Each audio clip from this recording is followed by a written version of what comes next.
All right, so my name is Aaron Yarmel, and today I'm here with Chef Rain Truth. Chef Rain Truth is a local entrepreneur, a local speaker at various vegan fests. She's also the organizer of two vegan festivals, the Soul Food and Drink Festival and the Midwest Vegan Expo. It's such an honor to have her here, so thank you very much for coming. Thank you for having me. Yeah, so I thought what we would just do is just start by just talking a little bit about your life. So how did you become vegan? Wow. So I always knew I had a connection with animals. Like as a kid, like I would walk to the park and there was a squirrel that I would feed Lay's potato chips to.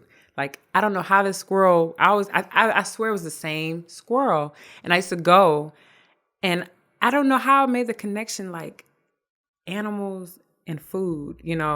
But I was about 6 years old when I became vegan. I didn't know what it was. I didn't know the name of it. There was no big commercial. There was no vegan fest and all these different things that we have now. And I remember it like yesterday. And I actually have, talked about this. My mom had gave me a drumstick and I was sitting at the table and my mom always used to be like, you're always picking over that food. And she would always have to come behind me and eat the chicken and stuff. And so I remember pulling it off and it was purple and it was against the bone. And I was just like, oh, and I remember touching it and it was hard. And I remember screaming like, like there's a bone in my food. And so my mom runs in like, what? What's the problem? I'm like, there's a bone. And I was like, I have bones. And it was just like so weird, the connection that I made to that at such a young age.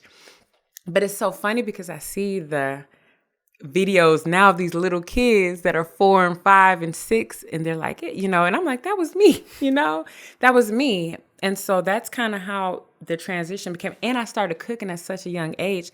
I would just eat, I don't know if you remember the cans of Popeye spinach, but I used to just eat big bowls of those. Like that would be, that's all I want, And so that's kind of how it started. And I would just eat pasta with marinara sauce. So back then it was just, but that's kind of how it started. Wow, that is remarkable. I think what's so remarkable is that there's all these like really powerful social mechanisms to make us look at food and think, oh, this is just food. But as a 6-year-old, you're able to look at this and say, this is a bone. I have bones. Wow, I need to do something. I was traumatized. Yeah, that is amazing. And so you also talked about liking spinach from a young age, going to feed chips to the squirrels.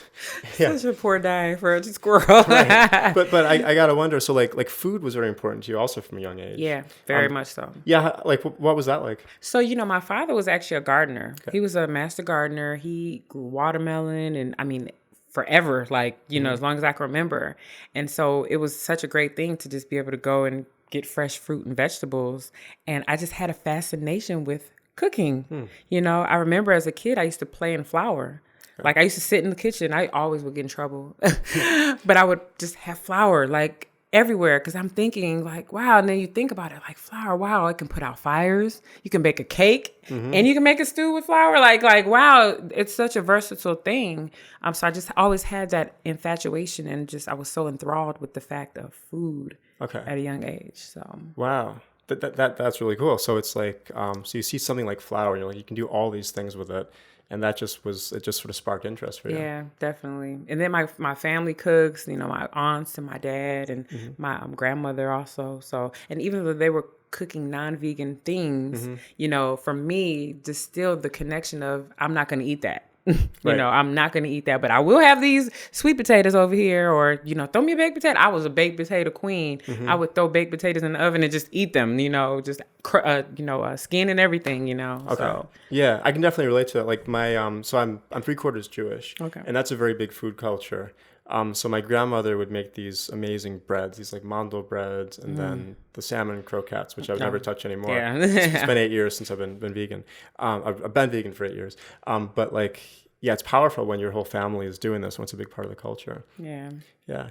And so one thing that I've seen you mention in some interviews is you just mentioned your father. You said he was a gardener. And you said that he was a big, influence in your life and he was a big mentor for you. Yes, definitely. Yeah. How did that work? What was the mentorship like? My father taught me so much. It's really funny because even the things that I mentioned to you that I'm doing now with home improvement, like he taught me that. And Really? so as I'm now doing these things, I'm remembering him and I just laugh and smile like, gosh, you really made an impact on me. But he, even from a young age, like he's like, I'm going to teach you everything. Right. You're going to know how to change a tire. You're going to know how to grow this watermelon. You're going to know how to plant these seeds, the soil, to make sure to test the soil. Like he was so, that was such an important aspect of him in our development and the bond that we created and had. And so even now, like I said, the things that I think about, I'm just like, yeah, oh, you still here with me, like, Right. so yeah, he just talked to me. He just kept it real with me. Like he didn't sugarcoat anything. And he was just like a realistic person, which I appreciated, Yeah. And so, like, I think a lot about like mentoring young people today, and I think we're both sort of in the business of working with young people. What's like, how do you think we should be good mentors? Like, what do you think we should do if we're trying to be better mentors for the young people in our lives? I think for me, especially, like balance. I think sometimes people think mentorship and they're just like, oh, let me just tell you to do this, without the balance of the reciprocity of like, let me feel what you desire and let me then give you what you need. Because sometimes we want to give people what we think they should have or what we want them to need, but really not really becoming in tune with who they are and what the desire that they truly have is. So I see, wow, that is powerful. And you talk about like, he kept things real. And I think part of realness is like, you look at what's actually there. What does this person actually need? What do they actually want? Yeah. Yeah. Do you have any like tips for how to do that? Is it just like listening or? Absolutely. It's absolutely, observing and listening. Okay. Observing, making the observation, but sometimes that can be a good or a bad thing because sometimes what we perceive visually may not necessarily be what it is. So observing, but also asking and listening, Yeah, that totally makes sense. I sometimes what I'll do is I'll ask people to make sure I've understood what they've said. And there's sometimes there's a conversation where I'm about like 70% right. And so I got to make sure that I get the 30%. That is wonderful. While we're on this subject, what sort of work do you do with children? Because you do some things with cooking with children. Yes. Yep. I have a culinary program for children, ages 4 to 18. I really love working with the younger ones though. Right. So I really like 4 to about 13-ish, But yeah, I do a 6-week hands-on interactive class for them. They get a certificate at the end. I show them how to make I think of when I was young. Like we used to make food at home, like after school snacks, things like that. But now it's just like everybody eats fast food. Everyone's kid is like McDonald's is a treat. And I mean, I know people had that as a treat before, but it's like that's the end all be all for some people's meals or just microwave everything. So for me, I noticed that children feel a sense of pride in eating a lunch that they knew they made. Okay. A wrap, like, oh, I made this wrap. One time I was at the Summerfest grounds and I heard someone yelling, Chef Rain. And it was one of my former students. Really? And she was like, I made a wrap. And she grabbed her mom's phone out of her hand, like, I need to show you this wrap I made. But the sense of pride, like, I had a tear in my eye because that's why I do this, So just showing children how to, it's really about reintroducing creative expression through culinary arts. So that is definitely something that I really want to instill back in the kids. I was the last home ec class in my school. Really? I was the last one, and that was in 1994. I'm 38, so that was 1994. I was the last. So now you don't see home ec in schools anymore. So people are not learning these skills. Yeah, it's a real shame. And so my wife used to teach down in New Orleans. She was at the New Orleans Center for the Creative Arts, and they had a culinary arts program. And when I saw that the first time, I was a little bit surprised. When I think about the creative arts, I'm thinking about things like music and visual arts, but it totally makes sense. I think like it seems like the way you're talking about it, it's something where it's an actual form of like expression. You can express yourself. and you not only that, but it's incorporating math, science. You know what I'm saying? So you have to learn. You have to have your measurements together. That bread is not going to rise if you add too much of this. So that is something that And when I talk to parents about why they should take that's exactly what I say. No, this is not just going to be cooking. Right. You know, we're going to learn about different things. They're going to feel pride. Like I always started off with a story, you know, and the thing about cooking that I love, and I say this in every class or you think about it, right? Say, for instance, you speak German. That's your only language. And I speak Spanish, right? I don't speak any German, any English, anything, right? But we're in the kitchen together, right? We're cooking. We're vibing. We're cooking. We don't utter one single verbal word, but we're communicating through this meal that we're preparing together. Okay. You know what I'm saying? Yeah. So we don't have to utter one word, but food is so, the interconnectedness of it and the spiritualness of it is just, it's such a powerful thing. You know what I'm saying? Yeah. That never would have occurred to me before, but when you say it, it's so compelling. I mean, I could totally see, like when you were saying that, I was like there in the kitchen with you. See? Yeah, sure. Yeah, that is amazing. And just before we move on from the subject of children, I think one thing that's kind of tricky is that when you're teaching young children, you have to impose slightly, but never impose fully. Where it's like you got to teach them so that they do the right sorts of measurements. But you don't ever want to like squash the child and get rid of them by just like sort of beating them down. Absolutely. So how do you find the right balance? You know, so what I do is I do simple recipes. Okay. I keep it simple, no heat, low heat, stuff like a wrap, you know, Right. hey, throw what you want in there, you know, or just things like what I'll do is I'll balance out the table where I'll have the measurements already there for them. Okay. Or I'll come around and show them like, hey, let's get this 1 cup and we're going to fill it up and then we're going to take a knife and we're going to level it off. Okay. So that's 1 cup, you know, or hey, half of that, you know. So I kind of try to make it fun and not like overbearing, not because kids are often told, sit down, shut up, don't do that, you know, but I just want them to be free. And what I do as well is a lot of times I'll go get a cheap shower curtain, like the liner, and I'll put it on the ground, make a mess, guys, be yourself. Okay. You know, throw the spaghetti sauce on the floor, like, you know, because kids are so restricted now. It's like parents have so many different things so kids can't be kids. And so that's my goal, is to be kids. That is wonderful. Okay, cool. So moving slightly forward, we started with like mentorship. Let's go to your first entrepreneurial adventure. So it was on a military base, right? Yes, it was. Yeah. So let's talk a little about that. So Well, I actually was at home first with the military. Got it. So yeah, actually, my best friend's mom was in the Navy, and so we'd go to Gurney Mills, we'd go here and there, and I noticed it was like during the holidays, there were always like these sailors that were still there. And I'm like, why aren't they gone? You know, because I know the rest of them were on leave.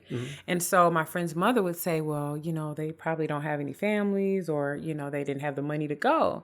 And so I was just like, you know, and I loved cooking anyway, because I was like, hey guys, come over, I'm cooking. I would set the whole, like, I was beyond my years, and I would set the whole table, and I would have all this stuff, and I would make everything by myself. All my friends want to help. No, I don't want no help. Get out the kitchen.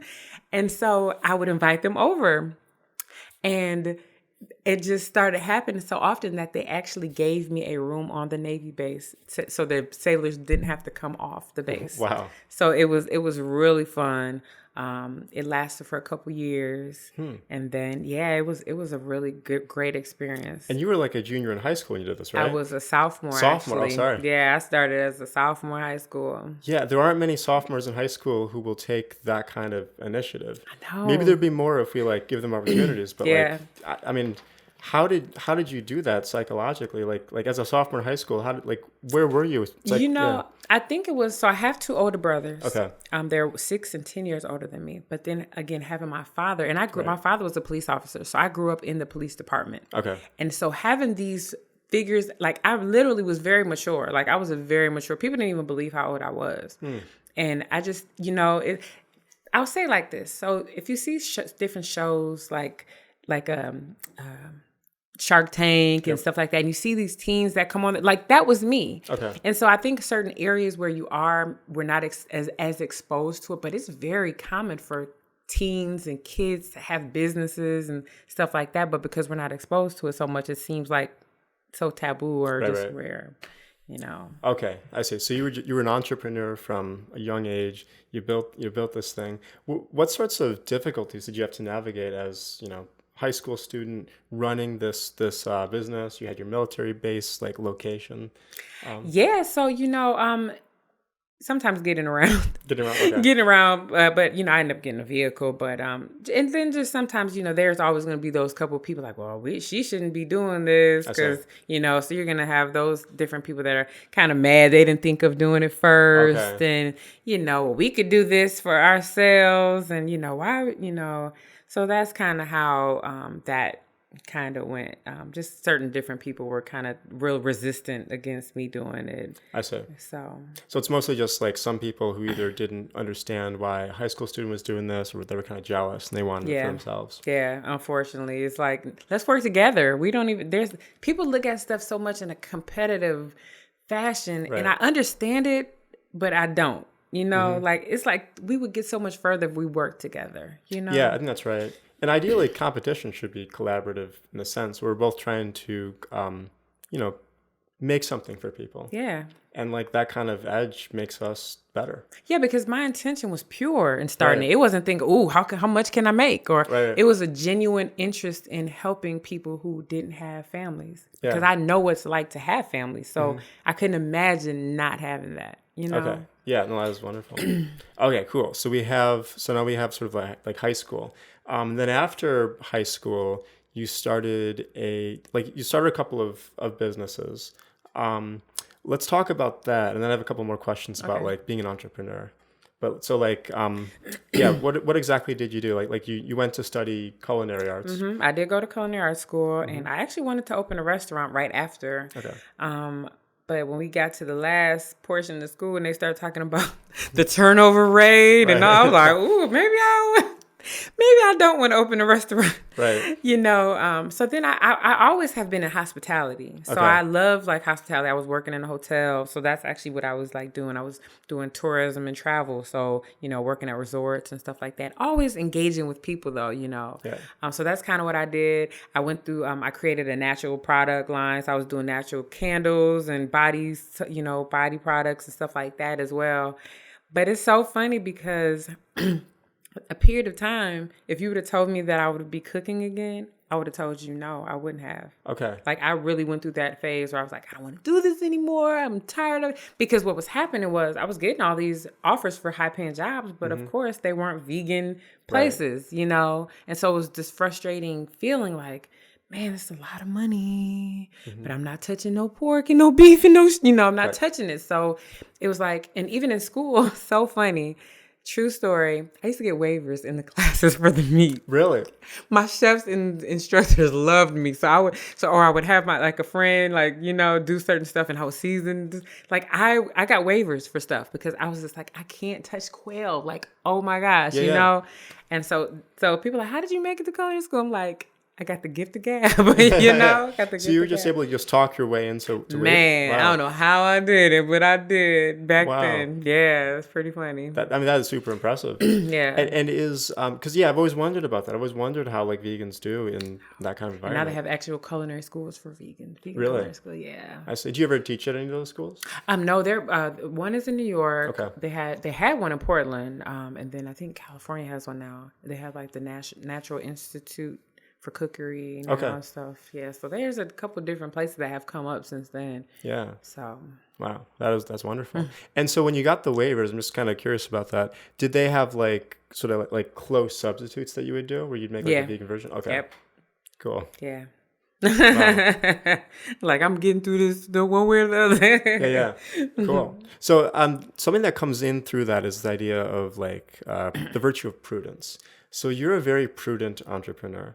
When you learned how to do the restaurant thing, but then you saw that this wasn't like a safe career path. So you're able to, without sacrificing your passion, find another way of doing it through like the hospitality industry and the festivals and all of that. And that's something that's very hard for entrepreneurs, because I think a lot of entrepreneurs have this like drive and they have this vision, but they don't always know how to make it realistic. How do you navigate between those two like conflicting things, between like the prudential rules and the more like, here's my dream? So, at 6, the same 6-year-old girl, I used to draw pictures and walk around the neighborhood and sell them for $0.25. Really? No lie. You know the construction paper, the big bulk with all the different colors of it? I used to take those and so like I knew as a young child I was going to be an entrepreneur. Like Okay. I knew it, and it's for now like my motto is balance, like in everything I do. And so having multiple streams and multiple avenues that I'm able to collaborate them all together. So I do festivals, but they're vegan fests, I do classes, but they're vegan classes. I teach serve safe, food safety management, but it's all, I'm tying all these things together because I do understand that this could fall off and I need to still make sure I have these other avenues to sustain myself. You know what I'm saying? Okay. So you don't put all your tofu in one basket? No, I don't. Yeah. No. Okay. Well, that's smart. And so I guess that's just sort of been part of who you are from the beginning, that you, wow, 6-year-old girl, man, walking around selling. I'm telling, I kid you not, like even with my name change, I was in 4th grade. What I'm going to change my name, or like I used to write on paper, like, it's really I'm telling you, like, wow. And it's funny because my 21-year-old, my daughter, she's just like me. Really? Okay. Just like me. And I look at her like, gosh, like you irritate me because you're so much like me. Well, tell me about her. So she's in college now. Yeah. She's in Iowa. Yep. Music therapy is what Music she's therapy. studying. Cool. What does she play? She plays the my son plays violin. I always have to remember because they fight over, but it's not the same. So my son plays the violin, my daughter plays the viola. Okay, cool. And then she also plays the percussion as well. Great, that's fantastic. Yeah. Yeah, and I mean, music therapy is such a wonderful thing to do. I wish I could have met 6-year-old Rain. That was wonderful. Let's talk about. So you mentioned your name change. So you changed your name as a tribute to Sojourner Truth. Yes. And was that what you were thinking when you were a 6-year-old? So I wanted to change my name. I wanted Love to be in my name at some point. Love, okay. Yeah, I really wanted Love just because, it's love. Yeah. It's like, oh, that's so cute.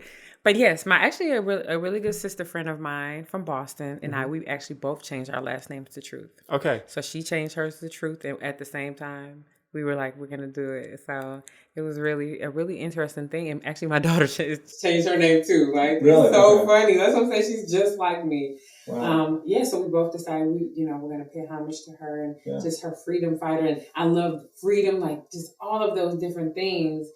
And it's just like, wow, she was such a powerful person to escape with her infant child and, to win a case against the first, like all these different things that she was about is just like, and then just truth, the word truth in itself is just, a powerful word. Like, it's hard to conceive of like ownership relations between human beings today.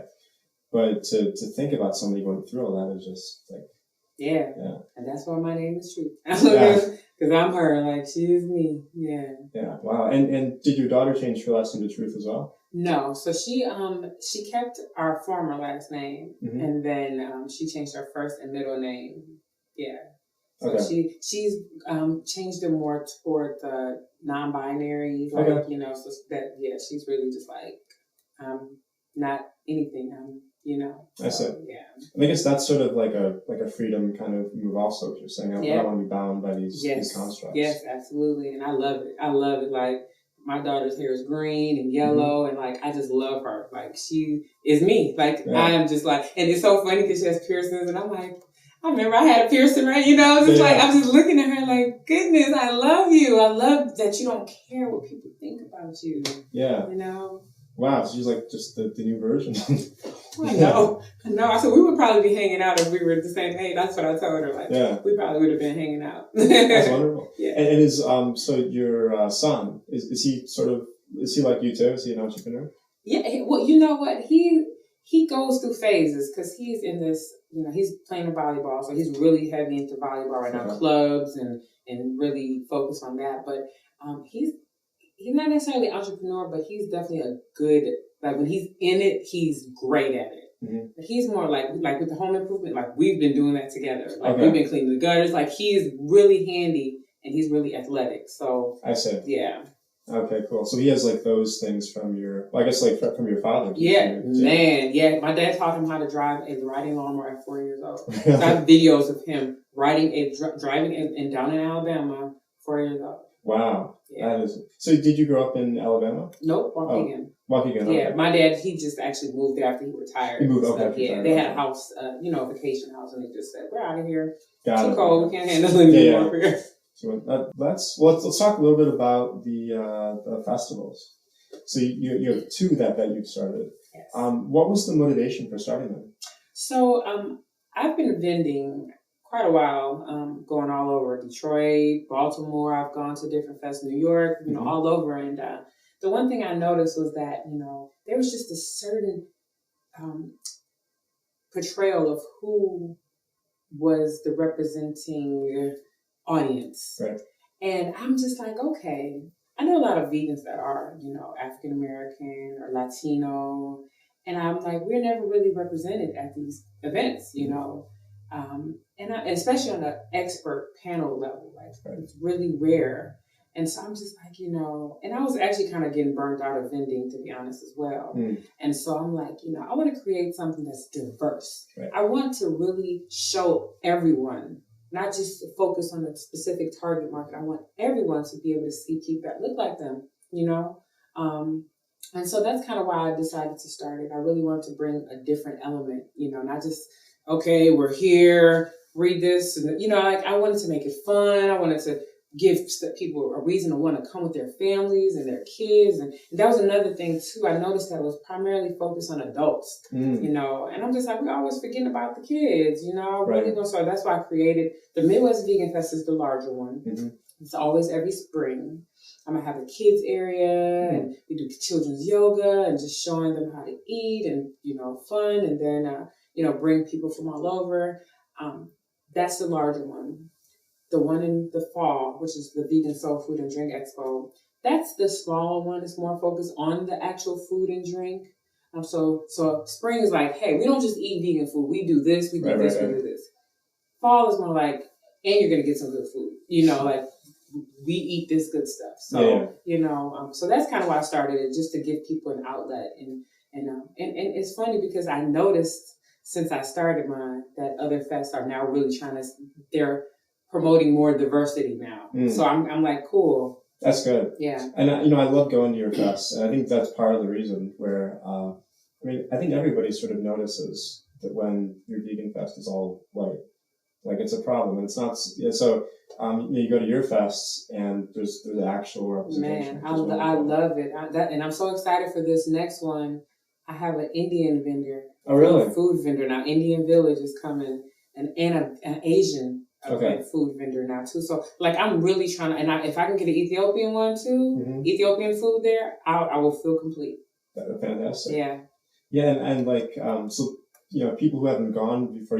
Last time I went to I think it was the Midwest one in April. Yeah, okay. Was that the one where there was that man playing the violin? Yeah. So what was his name? Tabby Zelengo. Tabby Zelengo. Yes. Yes, check out his stuff, and I'll drop a link into it because it was really cool to see. Like, his spoken word poetry was beautiful. His violin was fantastic. He just had like a really great presence. Yeah. And like to just sort of like feature that and have that be just sort of in the air when you're walking around the fest creates a really unique, interesting environment that you don't always see at a vegan fest. Yes.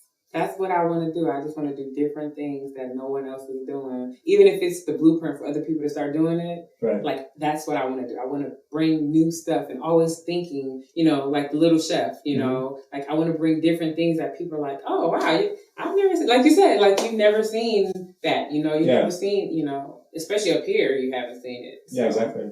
And I actually didn't know about the children's area. That's really fantastic. Oh. The work I do with children is I run a philosophy organization, and I teach philosophy for children in kindergarten, 5th grade, and we're starting a high school class this semester. And I love it. And I got to do, at the Madison Vegan Fest a couple of years ago, we had a children's area, and we did like some little vegan philosophy activities for the children. Oh, cool. But it's so cool to think of Vegan Fest as being for the children as well. They're not just an afterthought. It's I had free face painting. Yeah. I get all of them got bags. I gave them all bags. I stuffed those bags with stuff they had. Right. Oh my goodness, all vegan little snacks and stickers, and I created the it's actually called the Little Sprouts Vegan Kids area. Okay. So I created a whole environment for them to be able to feel involved and welcome. You know? That's wonderful. And I think like often we talk about diversity, we don't really think about diversity of ages. And to truly involve everybody in our community, it has to be for children. Yeah, So. and that was why, for my kids, like we used to go to all the fests because I wanted them to feel like normal, kids. I wanted them to see other kids that were at like, okay, I'm not just alone, Mm-hmm. So that was my goal, making sure that the children were not forgotten. Yeah, wonderful. So I always like to ask you when they have like really big projects. Seems like you've been pretty happy with how they've gone, and you've seen other fests sort of emulate some of the things that you do. Is there anything that you're trying to like push it towards more, like in the future, or do you feel like it's pretty much like where you want it?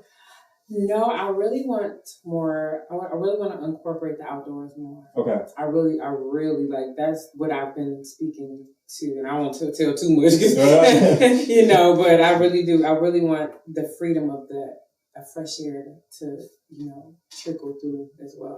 I want people to have that sense of wow, the sun. And and the earth and really get that full, and get that real full experience. Right. I want people to get that, not just inside and it's like okay. Even though I loved where we ever have it at, I love it. I love all the flags. You've seen all the flags through down, so that's one thing, and it's very light in there. So. So that's a great thing about where I have the event at Nicollet High School. So, and it's just beautiful in Glendale anyways. So, it is. Yeah. And I feel comfortable, free parking, that people don't have to pay to park, So those are things that I look at. So as long as I can try to keep it as inexpensive for people who are coming, where they don't have to come out, especially if you're bringing a family of 5. Right. I don't want people to have to spend $100 just to come in a fest to spend more money. Exactly. It's not realistic. Yeah.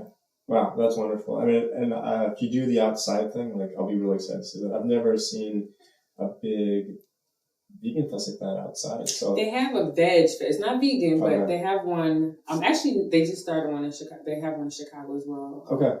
Oh, the Vegan Dell. Right? They just started that too. Yeah, so Vegan Dell is outside.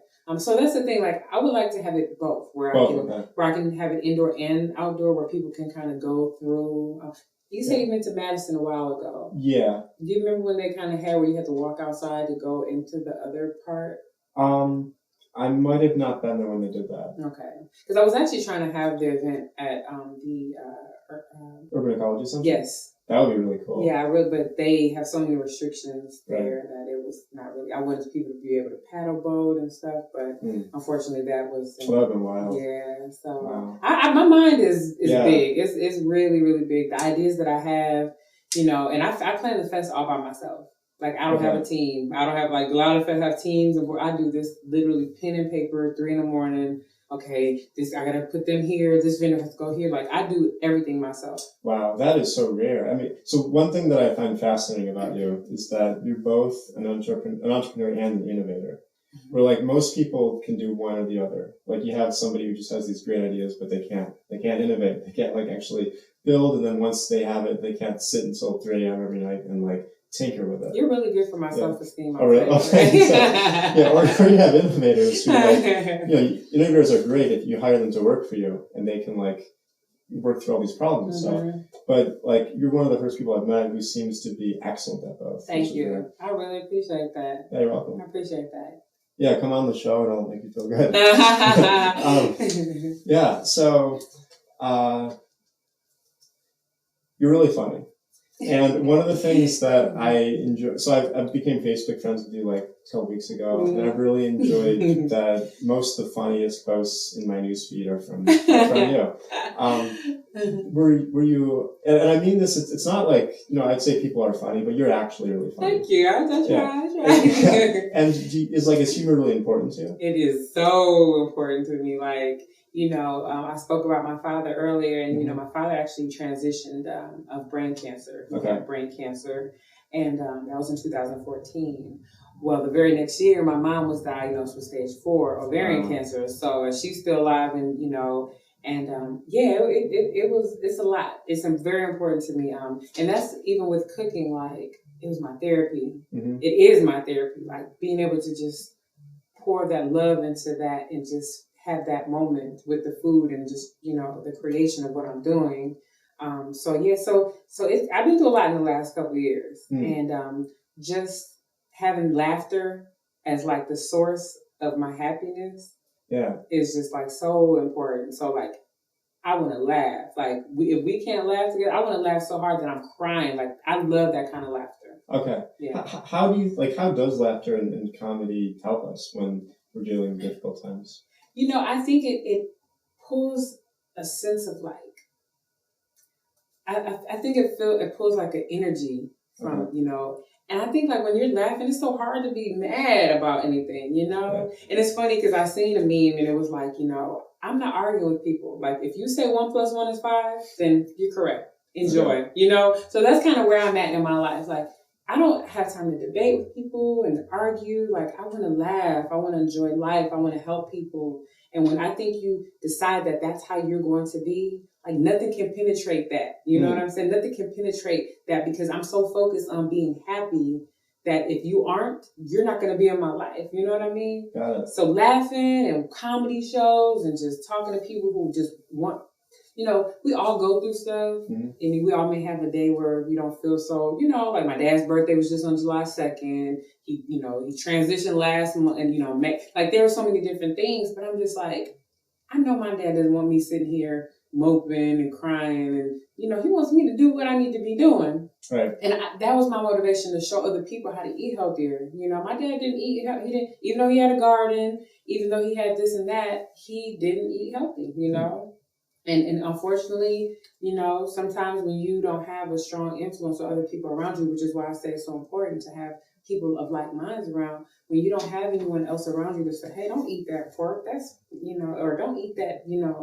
or hey, you need to work out or exercise, let's take a walk, I think that that's what is important to have. And Wow. It's wonderful to be thinking about, there's a couple things in there, but I think one of them is that laughter is this, like, armor is the wrong word, because it doesn't close us off from other people, but it's this, like, protective, like, layer where it'll let us communicate with other people and let us sort of be ourselves and experience the joy in life without being hurt by people who just want to, like, critique us in ways that aren't helpful. Yeah. And I, even with food, just think about my father and just how you think about, like, I'm sure that right now, I'm sure that anyone that's listening can think of that one dish that makes them think of their grandparent or somebody in their family, right? Yeah. So a lot of times people feel like they're denouncing that, or they're betraying that person by not, like, food is traditional. So if grandma made, apple pie ever since you were 3, and you had that moment experience where you're bonding with her, watching her make this pie, you want to keep that connection to her. So you feel bad if you don't eat this pie now. So that's how a lot of people think, like, well, grandma used to make greens and they had turkey in it, so sometimes people feel like they're rejecting that part of themselves if they don't engage in that. And I hear people say that all the time, like, well, my grandma ate pork chops till she was 105 years old, It's like, no, so. Yeah. So that is really interesting. I mean, I hear a lot of excuses why people don't want to take veganism seriously. And I think you've pointed to one that they're probably not conscious of, but it's going on in there. It's this idea of, I need to be connected to my family or to my grandparents. And part of how I connect is through this one particular recipe. Yeah. I hope someday I can find, like, a really good replacement for her mando bread. I haven't found it. When you make it, let me call me over. Yeah, I'll let you know. I might be intimidated, but I'll, No. I like people cooking for me. Sometimes people think, like, well, because I'm a chef, I just want to cook, which I love. I do love, but I'm going to sit back and let somebody cook for me too. Okay. Yeah, I'll send it to you if I can make it work. I promise.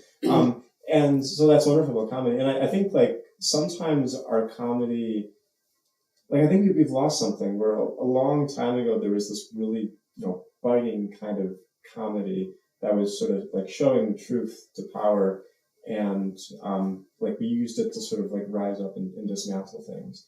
And now you look at things like Saturday Night Live, and sometimes it's funny, but it's never really edgy. Yeah. Right? It's never really, like, as edgy as some of your Facebook posts. I know. Yeah. No. So, like, have you ever considered, like, I guess, like, do you want to try to reclaim some of that for comedy? Like I do. And, it's funny because if I don't make a post, like if I'm like delayed on my post, people inbox me like, hey, what are you doing over there? Like, I'm ready to laugh. Like, what's up? So yeah, I actually wanted to do vegan comedy before. Really? I did, like, yeah. Like, I wanted to do, like, a vegan comedy set, with different people. So, wow. I would love to maybe get a couple other people and to see how it goes. Maybe I'll talk to you off the air. It was an idea that just popped in my head. That little man in my head is constantly churning. He's up there like, so. Wow. But, I definitely love comedy. Fantastic. Cool. Well, I think this is probably a good place to end. So thank you so much for being here. Really enjoyed this conversation. Really wonderful to meet you and hear more about you. I learned a whole lot about a lot of different things. I think I have a new appreciation for food now and for thinking of food as like a creative art. So thank you for that. Thank you. It was wonderful to have you. Appreciate you, man. Thanks. All right, and so for everybody watching, thanks so much for tuning in. If you enjoyed this, drop us a comment. If you have any questions, always love to hear from people who watch. And if you want to stay tuned for more content like this, you should subscribe to this channel. So thanks very much. Have a nice day.